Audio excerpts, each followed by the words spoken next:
Et donc salut à tous et à toutes, on se retrouve aujourd'hui pour un tout nouveau tour de magie. Donc aujourd'hui je vais vous apprendre le tour qui est pour moi le tour parfait pour débuter en magie. En effet c'est d'ailleurs avec celui-ci que j'ai commencé la magie et je trouve qu'il est à la fois facile, impressionnant, il ne demande aucune manipulation difficile en particulier et surtout il montre bien ce que l'on peut faire en magie. J'espère que tu le trouveras bien et que si tu débutes en magie, qu'il sera parfait pour toi. En attendant démonstration, explication, c'est parti. Donc je vais réaliser ce petit tour de magie avec un paquet de cartes Bicycle rouge tout à fait classique, qui pourrait bien sûr être emprunté au spectateur, qui pourrait bien sûr être examiné par le spectateur et mélangé par celui-ci. Je vais tout simplement commencer par mélanger le paquet de manière à prouver au spectateur que aucune préparation n'est nécessaire pour faire ce tour. Et bien sûr, il pourrait très bien être mélangé par le spectateur. Et ensuite je vais inviter le spectateur à venir choisir une carte n'importe où dans le paquet. Par exemple, imaginons qu'il choisisse celle-ci. Je peux la regarder, ce n'est pas un problème. Donc ici, ce sera l'as de cœur. Et ce qu'on va faire, c'est que l'as de cœur, on va venir le perdre tout simplement dans le paquet, aussi facilement que dans tous les autres tours de magie. Et ensuite, on va pouvoir venir mélanger le paquet tout simplement, de manière à vraiment prouver au spectateur que sa carte est réellement perdue. Mais vraiment, peu importe où elle est la carte dans le paquet, l'important c'est que je n'ai aucun moyen de la retrouver. Elle n'est ni au-dessus, ni en dessous. Je n'ai aucun moyen de la retrouver. Et ensuite, je vais tout simplement demander au spectateur de me dire si la dernière carte est la sienne. Si ce n'est pas la sienne, ce que je vais faire, c'est que je vais tout simplement la poser comme ceci, sur le tapis, et prendre la suivante et la mettre au-dessus du paquet. Je vais recommencer, comme ceci, et je pense que je vais finir par trouver la carte du spectateur. Donc je recommence. Non, ce n'est toujours pas la carte du spectateur, je la pose ici, et celle d'après, je la mets au-dessus. Ce n'est toujours pas celle du spectateur. Et on va recommencer comme ceci, jusqu'à tomber sur la carte du spectateur. Et normalement, vous allez voir, ça ne devait pas prendre beaucoup de temps. Ah, c'est pas celle-ci. Très bien. Donc, je vous avoue que d'habitude, c'est pas censé prendre autant de temps. Donc, ce qu'on va faire, c'est qu'on va mettre le paquet de côté et on va reprendre ce petit paquet. On va voir si on s'est pas trompé. Peut-être qu'on s'est trompé, hein. Peut-être qu'on a laissé passer la carte sans faire exprès. Donc, ce qu'on va faire, c'est qu'on va recommencer. Est-ce que c'est la carte du spectateur? Non, il ne me semble pas que c'était le roi de trèfle. Donc, on va recommencer comme ceci. Hop. Est-ce que c'est la carte du spectateur? Non. La carte du spectateur n'est pas ici? Non. Mais c'est pas celle-là la carte? Donc comme je vous l'ai dit, ce tour de magie est très impressionnant et il est pourtant très facile à réaliser, je vais vous le montrer tout de suite. Passons sans plus attendre aux explications.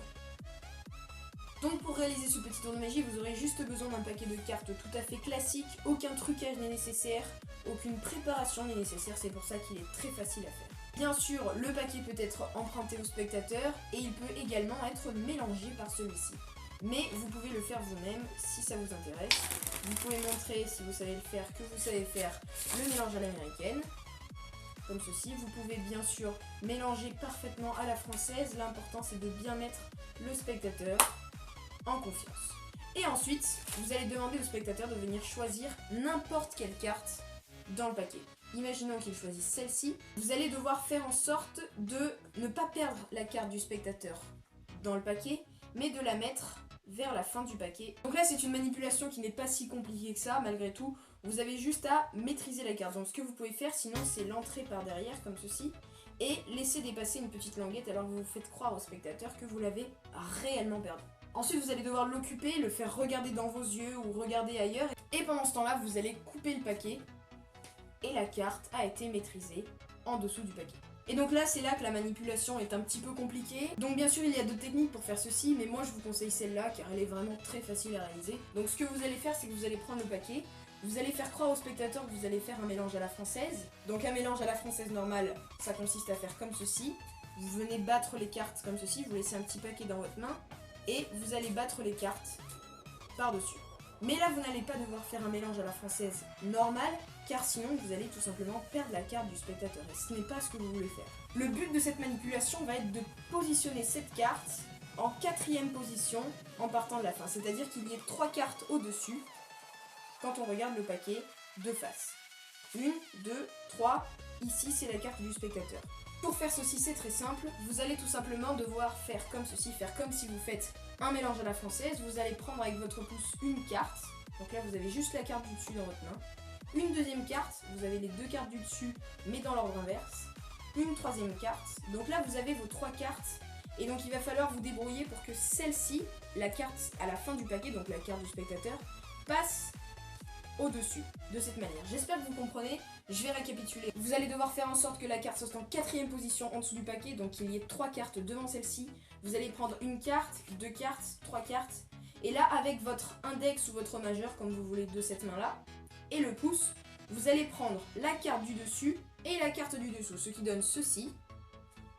Vous prenez les 2 cartes en même temps et vous les lâchez sur le petit paquet. Et ensuite vous battez par-dessus, tout simplement. Et donc là, votre carte est positionnée en 4e position, en partant de la fin du paquet, donc l'endroit que vous voulez. On recommence la manipulation avec votre pouce, vous allez venir attraper la première carte du paquet, ensuite la deuxième carte du paquet, la troisième carte du paquet, en mode vous faites un mélange à la française. Ensuite avec votre index et votre pouce, vous allez venir chercher la dernière carte du paquet et en même temps la première carte du paquet, ce qui donne quelque chose comme ceci. Et ensuite vous battez les cartes par-dessus. La carte du spectateur se retrouve donc en 4e position en partant de la fin, et c'est justement l'endroit où vous voulez qu'elle soit. Ensuite, maintenant le tour est quasiment terminé, donc vous allez montrer le paquet au spectateur, vous allez lui montrer que ce n'est pas sa carte. Vous allez lui faire croire que vous allez défiler tout le paquet comme ceci. Comme ça va l'ennuyer, il va croire que votre tour est nul, et quand il verra que votre tour est génial à la fin, ça renforcera l'effet. Donc vous allez lui montrer la dernière carte du paquet, il va vous dire que ce n'est pas la sienne, vous la déposez sur le tapis, vous prenez celle d'après et vous la mettez au-dessus du paquet. Bien sûr, vous ne la montrez pas au spectateur comme je viens de le faire, car sinon après ça va poser problème. Donc là, la carte du spectateur est ici, en 2e position en partant de la fin. Et vous allez devoir faire en sorte qu'elle se retrouve ici. Donc vous allez montrer au spectateur que ce n'est pas cette carte, la sienne. Et ensuite vous allez devoir, avec tous les doigts de votre main qui tient le paquet, à part le pouce, venir tirer la carte du fond du paquet en arrière comme ceci. Ensuite, une fois que vous avez tiré cette carte avec les doigts, il ne vous reste plus qu'à prendre la carte du spectateur en faisant croire qu'il s'agit de la dernière carte du paquet. Donc vu du dessus, ça donne quelque chose comme ceci. Vous devez maîtriser l'angle de manière à ce que le spectateur ne vous voit ni de côté, car sinon il va voir la carte dépassée, ni de dos, bien sûr. Et vous allez devoir faire en sorte qu'il vous voit de face. Donc vous allez tirer la carte en arrière, comme ceci. Là, je suis sûre que vous ne l'avez même pas vu. Vous prenez la dernière carte. Enfin, ce n'est pas la vraie dernière carte, c'est l'avant-dernière carte, la carte du spectateur. Bien sûr, vous ne la montrez pas. Vous faites croire que c'était la carte que vous lui avez montrée. Et vous prenez la carte que vous avez mis en arrière, le 2 de trèfle, de manière à ce qu'elle aille au-dessus et que le spectateur ne se doute de rien. Ensuite, vous continuez la manipulation. Hop. Ce n'est pas ta carte, ce n'est pas ta carte. Vous continuez comme ça, bof. Voilà, vous prenez quelques cartes. Et là, vous vous retrouvez avec un paquet à part, comme ceci. Et avec normalement la carte du spectateur en 2e position en partant de la fin, comme tout à l'heure. Et donc là, ce que vous allez devoir faire, c'est tout simplement refaire la même manipulation. Montrer au spectateur que ce n'est pas cette carte, la sienne. Vous tirez la carte en arrière, vous prenez la dernière carte, vous la posez ici, et vous reprenez l'autre, vous la mettez au-dessus. Et donc là, il n'y a vu que du feu, et pourtant vous avez mis sa carte sur le tapis. Ensuite, vous pouvez faire croire que c'est bizarre, d'habitude le tour ne se passe pas comme ça, d'habitude il est beaucoup moins long. Bien sûr, faire en sorte si possible de cacher la carte au-dessus du paquet. Vous lui montrez que sa carte ne fait pas partie de ce paquet. Donc là il va vous dire oui, c'est ce que je t'avais dit. Et ensuite vous lui dites ah mais ta carte ce n'est pas celle-ci. Il va être juste impressionné. Donc voilà, c'est déjà la fin de ce petit tour de magie, j'espère qu'il t'a plu. Franchement, si tu débutes en magie, je te conseille de faire celui-ci en premier. Il est très facile à faire, il te montre à peu près à quoi ressemble la magie des cartes. Donc s'il t'a plu, n'hésite pas à me laisser un petit pouce en l'air comme d'habitude et bien sûr à t'abonner à ma chaîne juste ici. Je te laisse à disposition 2 autres de mes vidéos sur les côtés, n'hésite pas à les regarder, ce sont tous des tours de magie expliqués. Et bah écoute, on se retrouve dans une prochaine vidéo pour un tout nouveau tour de magie à t'apprendre. Salut à toi.